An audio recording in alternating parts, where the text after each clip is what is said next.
제가 청소년 시절에 한 친구가 저에게 이런 이야기를 했습니다. 너는 좋겠다.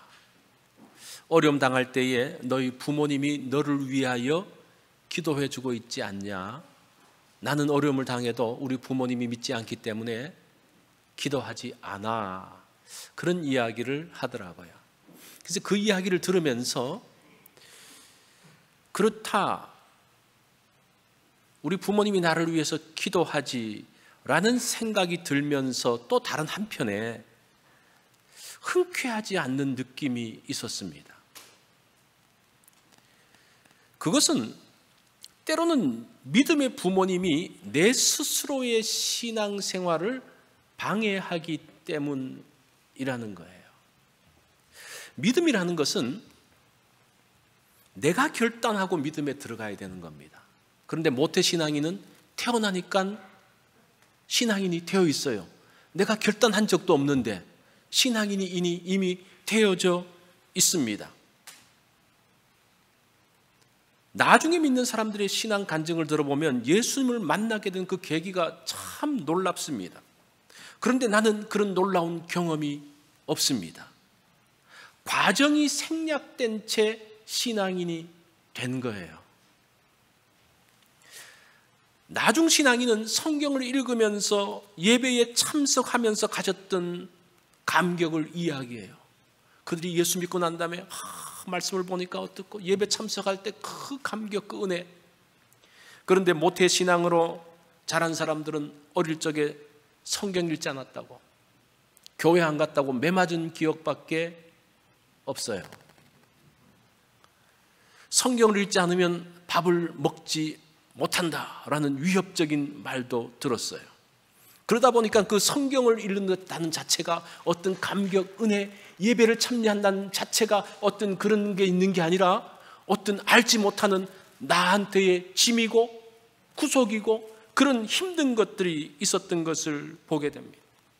그러다 보니까 신앙생활은 형식적이 되어졌습니다. 예배에 참여하지만 이 예배가 나의 인생에 그다지 중요한 것 같지 않습니다. 그렇게 신앙생활을 하면서 자라게 되었습니다. 그게 습관적인 신앙인이죠. 이런 모습이 에스더에서 나타나고 있다는 거예요. 우리가 지난 주일에 보통 신앙인의 모습을 이야기했잖아요. 그 사람은 신앙인이었어요. 그런데 자신이 그 신앙을 결정한 적이 없습니다. 그 신앙을 가지겠다고 결단한 적이 없어요. 에스더가 그랬습니다. 모르드게가 그랬습니다. 그곳에 사는 대부분의 유다 사람들이 그러했습니다. 자, 이런 사람들은 그들의 인생 가운데서 신앙이 그다지 큰 영향을 미치지 않습니다. 자신이 필요할 때는 신앙의 정체성을 숨깁니다. 출세를 위해서는 신앙을 잠시 옆으로 밀어놓기도 합니다. 모태신앙의 전형적인 모습입니다. 그렇게 하니까 편리해요. 그렇게 하면서 에스더가 왕비까지 되었습니다. 모르드게도 페르시아 왕국에서 꽤 높은 위치에 올랐습니다. 우리가 에스더서를 생각을 할 때 이것이 오늘날 그리스도인들에게 어떤 것인가 라는 것을 제가 말씀드렸어요. 에스더가 어떤 사람입니까? 모태신앙인이에요. 그러면서 그냥 습관적으로 그냥 그렇게 살았던 사람입니다. 이 사람이 어떻게 신앙이 자라고 어떻게 신앙의 감격을 회복할 수 있는가? 그것이 에스더서의 말씀이라는 겁니다. 제가 지금 에스더서를 해석하면서 좀 다른 방향으로 말하는 것 같죠? 우리가 이것은 우리의 선입관을 내려놓고 우리의 그 에스더의 결말이 무엇인지를 내려놓고 지금 그 본문을 보면 이런 것들이 보이기 시작하는데 우리에게는 너무나 많은 선입관들이 있기 때문에 그런 에스더에 대한 것들을 볼 수가 없습니다. 에스더가 나하고 무슨 상관이 있느냐? 바로 에스더가 나예요. 모르드게가 바로 나예요. 그렇게 할 때에 이 에스더서는 우리 가운데서 역사하는 힘이 있는 것을 보게 됩니다. 자, 이렇게 적당하게 살아가던 에스더와 모르드게 인생에 문제가 닥쳐옵니다. 페르시아 왕궁이 변화되어지면서 그 여파가 에스더 모르드게에게 영향을 줍니다. 2장에서 아수에로 왕의 암살 사건이 있었지 않습니까?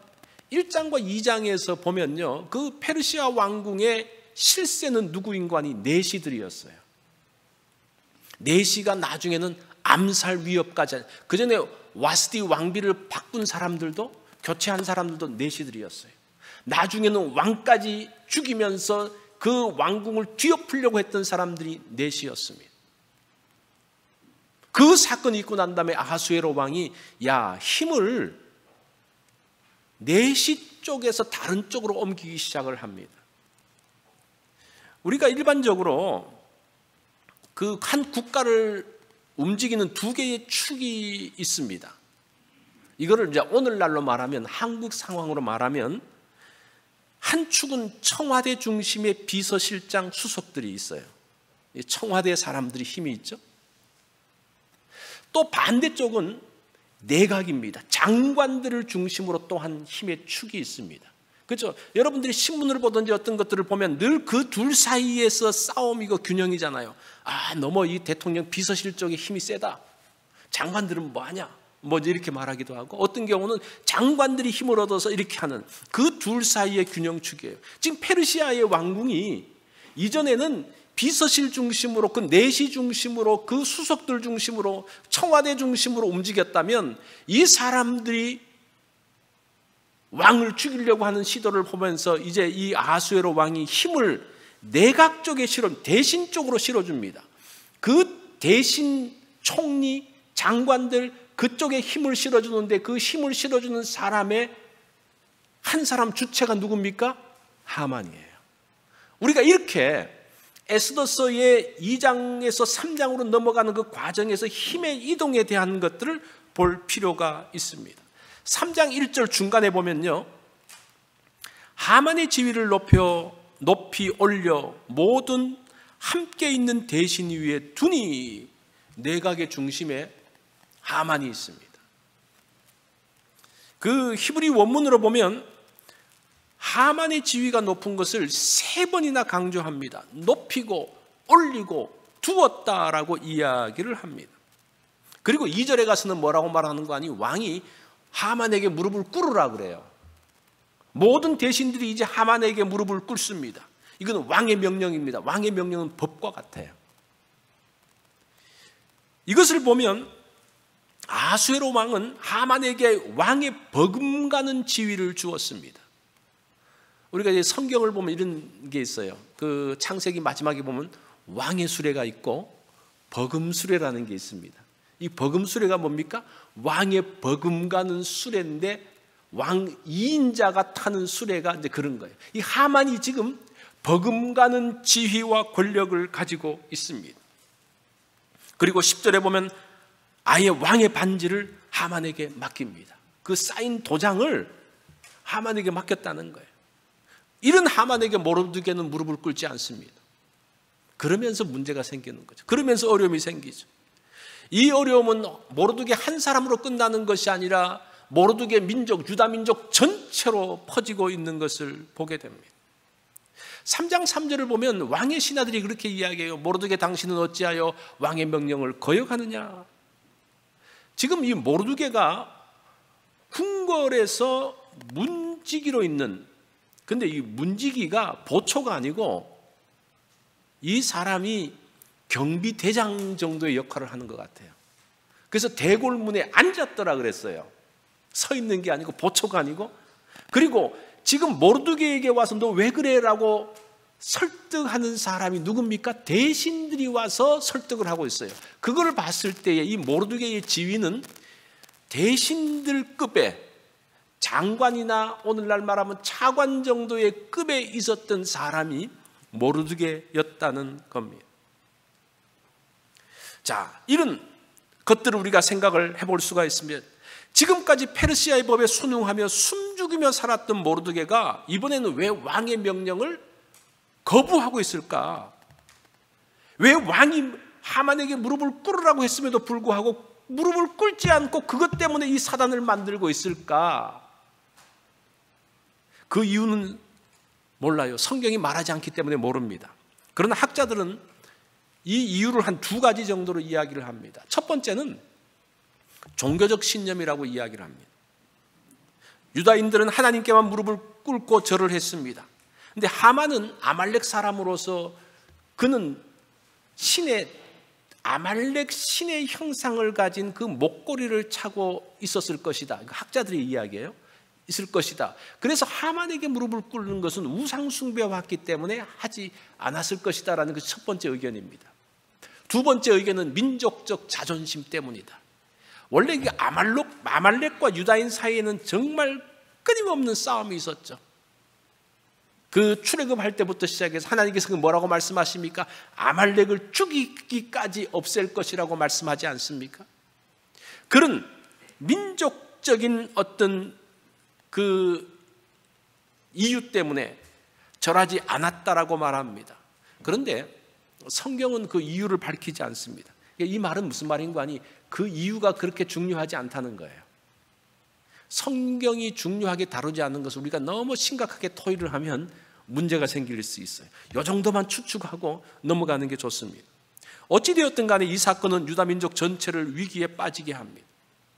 모르드게에게 앙심을 품은 하만은 한 사람만이 아니라 유다 민족 전체를 없앨 계획을 세웁니다. 그리고 연초에 이 유다 사람들을 언제 죽일 것인가의 제비를 뽑아요.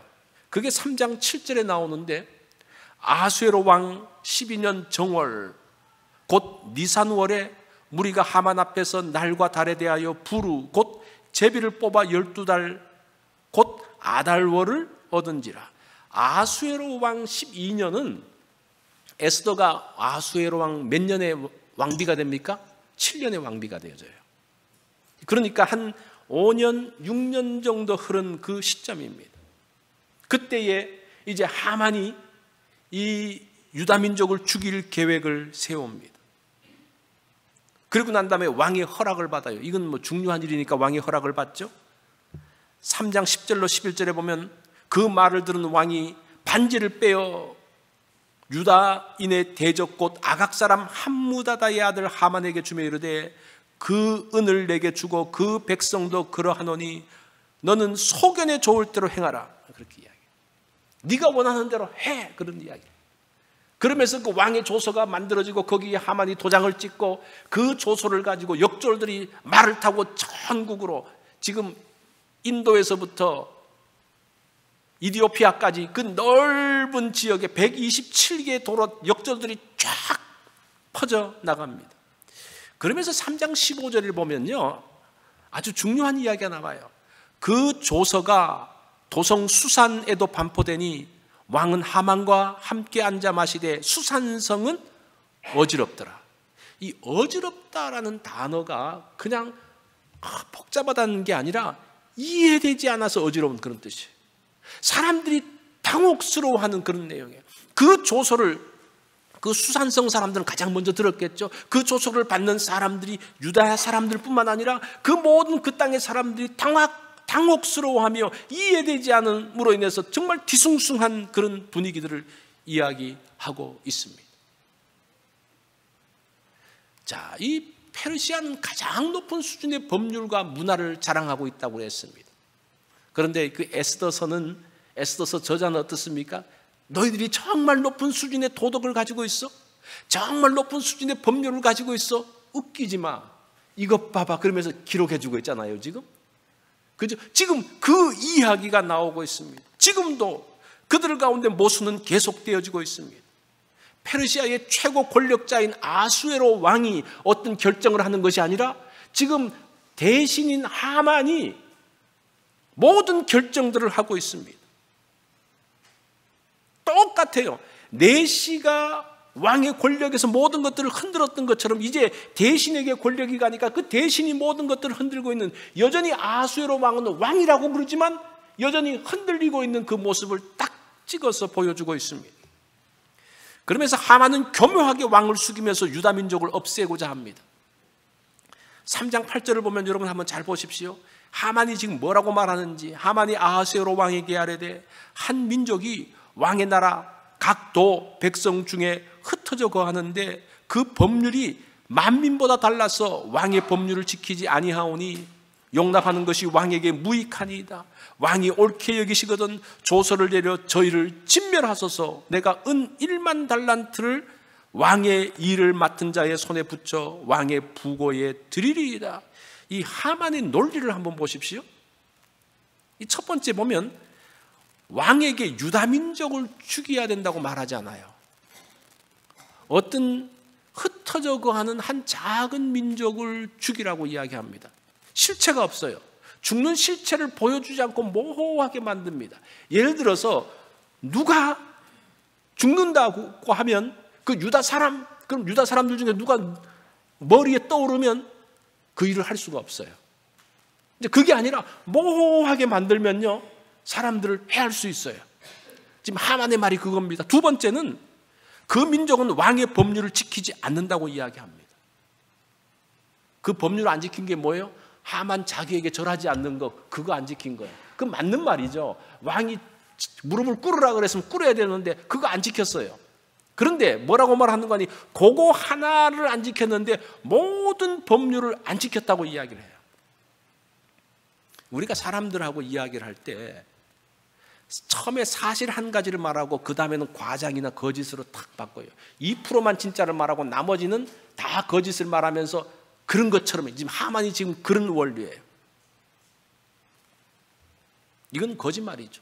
2%만 맞고 뒤에가 틀리면, 절반이 맞아도 마찬가지예요. 절반은 맞고 절반이 틀리면 그거는 잘못된 거죠. 그러면서 그것을 가지고 잘못된 결론으로 끄는 것은 잘못된 거죠. 하만의 지금 말이 그런 말입니다. 세 번째는 그 민족을 없애면 세금이 줄잖아요. 이 세금이 굉장히 중요합니다. 그래서 그 세금이 줄고 뿐만 아니라 그 일들을 진행을 할 때 경비가 들지 않습니까? 근데 하만이 뭐라고 말하는 거야? 자기가 은 1만 달란트를 내겠다고 이야기를 합니다. 우리가 어떤 결정을 할 때 돈이 중요하잖아요. 예산이 중요하잖아요. 근데 예산 때문에 늘 그러잖아요. 이 참 하만이 머리가 비상해요. 왕이 그거 걱정할까 봐 자기가 그 경비는 다 되겠다는 거예요. 그리고 세금 축나는 거 자기가 다 내겠다는 거예요. 은 1만 달란트는 한 360톤 정도 된다고 이야기합니다. 지금으로 대충 계산을 하면 한 13억 달러. 엄청나게 큰 돈이죠. 야, 이 하만 배포도 커요. 그 돈을 내겠다는 겁니다. 근데 나중에 이 사람이 뭘 계산하고 있는 거 아니? 그 재산을, 유다 사람들의 재산을 자기가 다 빼앗아요. 이 계산도 얼마나 빠른지 몰라요. 배포도 크고 계산도 빨라요. 어쨌든 이런 가운데서 왕은 혼돈과 모순 속에서 자기 백성으로 살고 있는 사람들을 죽이는 결정을 하게 됩니다. 그렇게 미혹해서 말하기 때문에 그렇죠. 뿐만 아니라 모르드게와 에스더 역시 모순 속에 살고 있습니다. 지금까지는 페르시아법에 순종하며 살아, 숨죽이며 살아, 너 출신과 민족을 말하지 마라, 그렇게 했던 모르드게가 갑자기 왕의 법을 어기고 왕에게 나아가라고 말합니다. 무슨 법입니까? 4장 11절에 보면 에스더가 왕에게 가라 그러니까 이런 법이 있다고 말할 때 이렇게 말해요. 왕의 신하들과 왕의 각 지방 백성이 다 알거니와, 이 법을 말하는 겁니다. 남녀를 막론하고 부름을 받지 아니하고 안뜰에 들어가서 왕에게 나가면 오직 죽이는 법이요, 왕이 그 자에게 금규를 내밀어야 살 것이라. 이제 내가 부름을 입어 왕에게 나가지 못한 지가 이미 30일이라 하라 하니라. 페르시아의 법이 있습니다. 왕이 불러야지 나갈 수 있는, 내가 갈 수가 없다는 거예요. 그냥 나가면 죽는다는 거예요. 이때 왕이 마음을 바꾸어서 왕의 규를 내밀면 살 수가 있어요. 그런데 그런 일은 거의 없다는 거예요.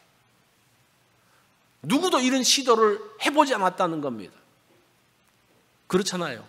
내가 죽을지 이렇게 하면 죽을지도 모르는데 왕이 이거를 내밀지 않으면, 규를 내밀지 않으면 죽는데 거기에 내 목숨을 걸 사람이 있겠어요? 그런 사람이 없었고 그렇게 했더라도 다 죽었다는 어떤 그런 뉘앙스의 이야기입니다. 우리는 이 에스더의 결론을 알기 때문에 에스더처럼 그런 일들이 많았겠지, 그렇지 않다는 거예요. 그런데 에스더가 왕의 법을 어길 수 없다 그러니까 모르드게가 저주하면서 지금 막말을 하고 있어요. 잘 보세요. 이 제정신이 아닙니다. 너는 왕궁에 있으니 모든 유다인 중에 홀로 목숨을 건지리라 생각하지 말라. 이때에 내가 만일 잠잠하여 말이 없으면 유다인은 다른 데로 말미암아 노임과 구원을 얻으려니와 너와 내 아버지 집은 멸망하리라. 내가 왕후의 자리를 얻은 것이 이때를 위함이 아닌지 누가 알겠느냐.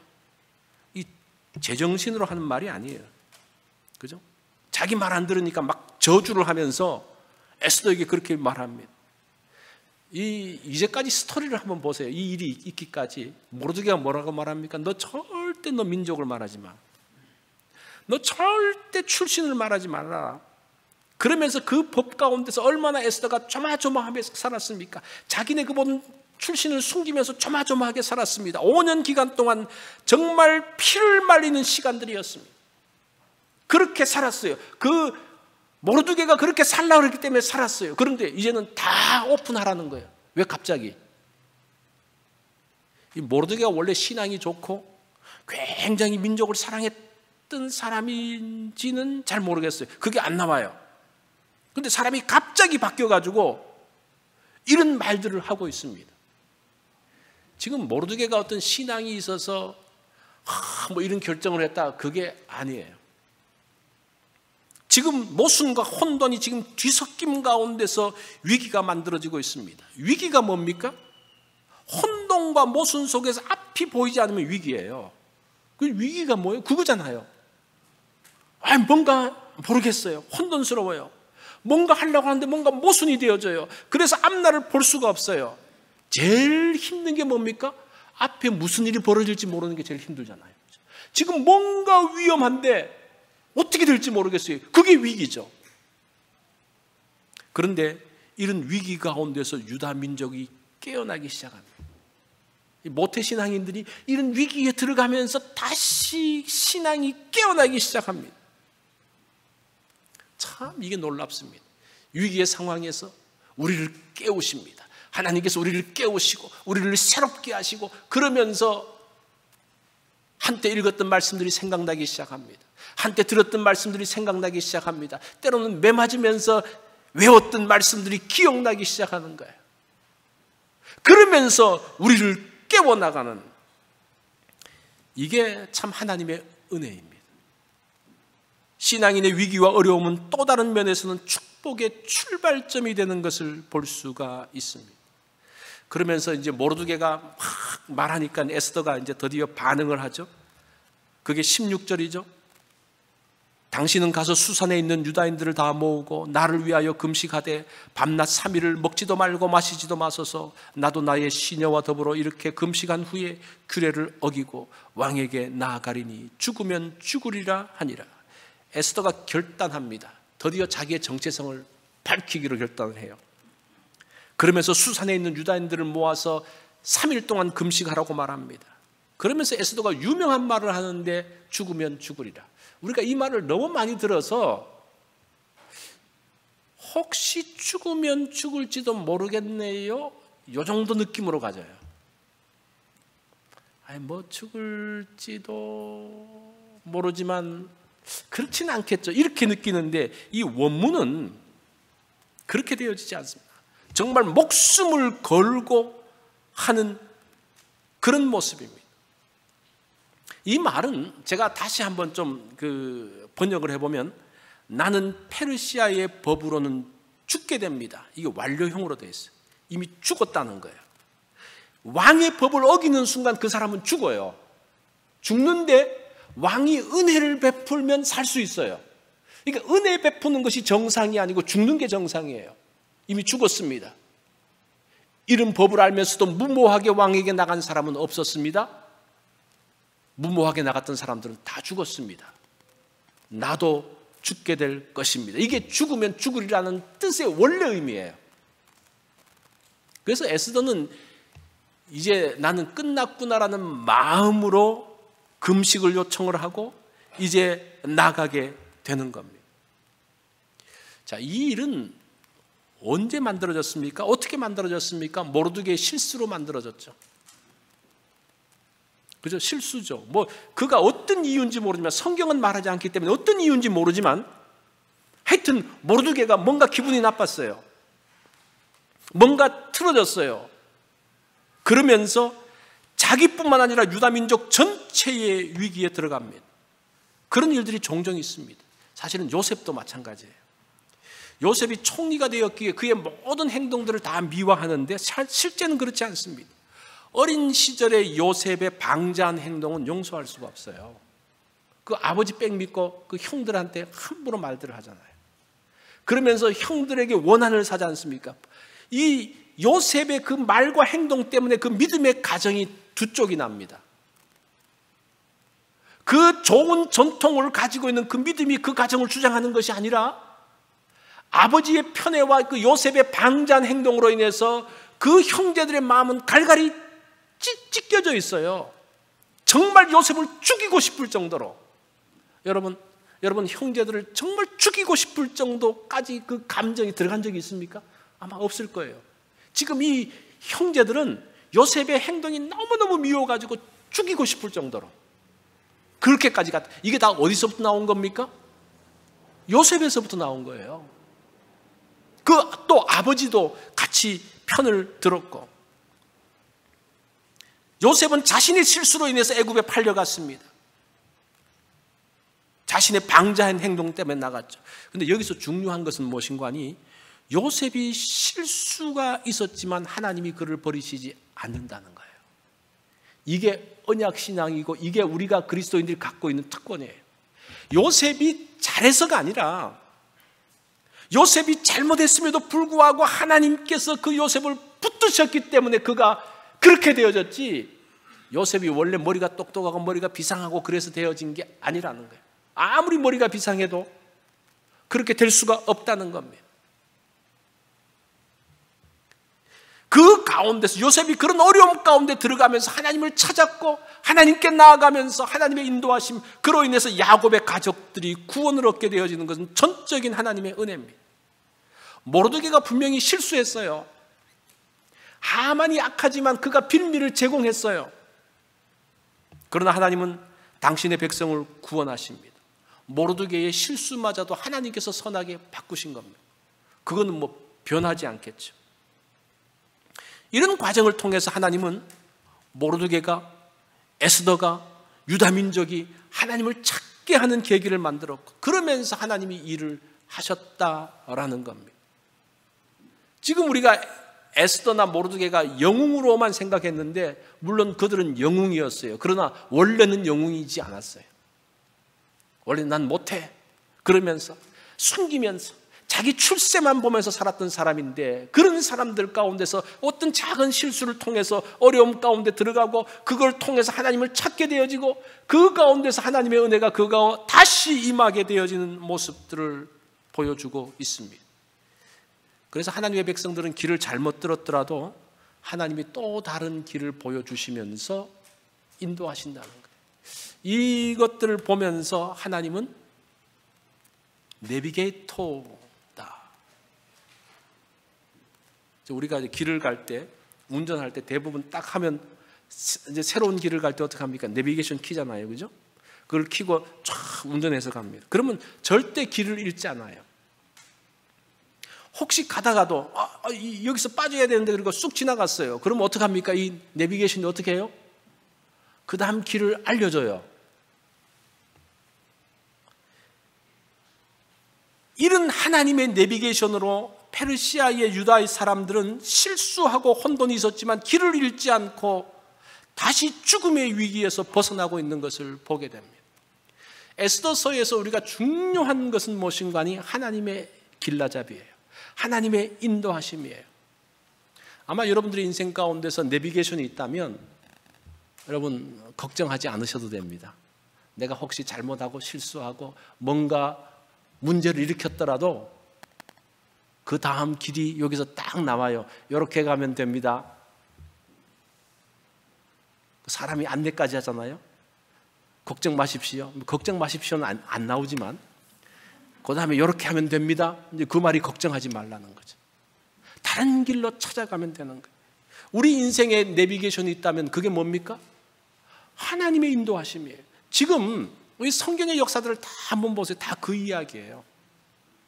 모르드게와 에스더의 그 복잡했던 사건 뭡니까?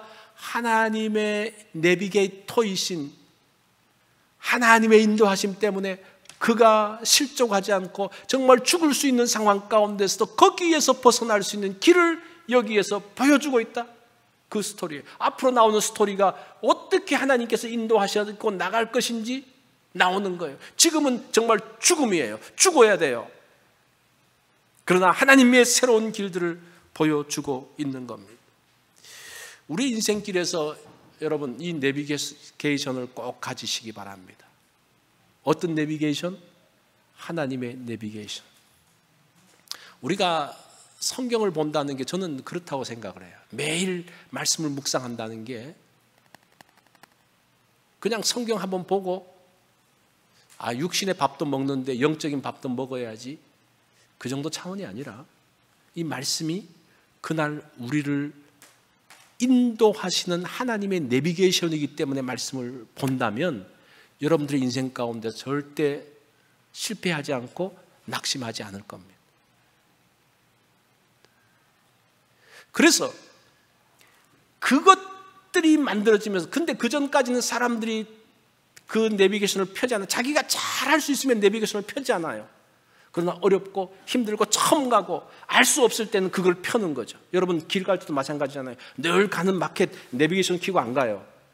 새로운 길을 갈 때 그걸 펼치는 것처럼 우리의 인생 가운데서 하나님의 내비게이션을 가지고 나아가는 여러분들의 삶들이 되어지기를 바랍니다. 그래서 결코 실족하지 아니하는 하나님의 인도하심 가운데서 나아가는 그 축복을 누리는 우리 모두가 되어지기를 바랍니다. 우리 기도하겠습니다.